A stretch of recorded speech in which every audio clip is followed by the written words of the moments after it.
Christmas மற்றும் புத்தாண்டை முன்னிட்டு தென்னிந்தியாவில் புகழ்பெற்ற பொள்ளாச்சி மாட்டுச் சந்தையில் 4000 மாடுகளுக்கு மேல் விற்பனையாகியுள்ளது. இது குறித்த விவரங்களுடன் செய்தியாளர் சக்திவேல் இணைந்திருக்கிறார். சக்திவேல், விவரங்களை பதிவு செய்யலாம்.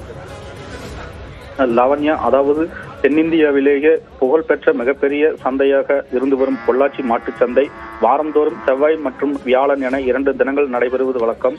இங்கு ஆந்திரா, கர்நாடகா, கேரளா உள்ளிட்ட பல்வேறு அண்டை மாநிலங்களிலிருந்தும் தமிழகத்தில் பல்வேறு மாவட்டங்களிலிருந்தும் வாரந்தோறும் மாடுகள் அதிக அளவில் விற்பனைக்கு வருவது வழக்கம்.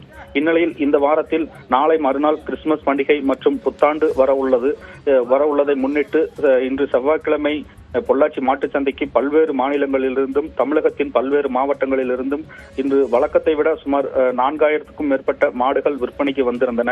மேலும் அதிக அளவில் உள்ளூர் வியாபாரிகளும் மற்றும் கேரளா மாநில வியாபாரிகளும் மாடுகளை அதிக அளவில் வாங்கி சென்றனர். அதேபோல் மாடுகளுக்கு 1000 முதல் 3000 வரை இன்று கூடுதலாக விற்பனை நடைபெற்றதாகவும் இதன் மூலம் இன்று மட்டும் வழக்கத்தை விட சுமார் 6 கோடிக்கு மேல் வர்த்தகம் நடைபெற்றதாக தெரிவித்துள்ளனர். இதனால் வியாபாரிகளும் விவசாயிகளும் பெரும் மகிழ்ச்சி அடைந்துள்ளனர். லாவண்யா, விவரங்களுக்கு நன்றி சக்திவேல்.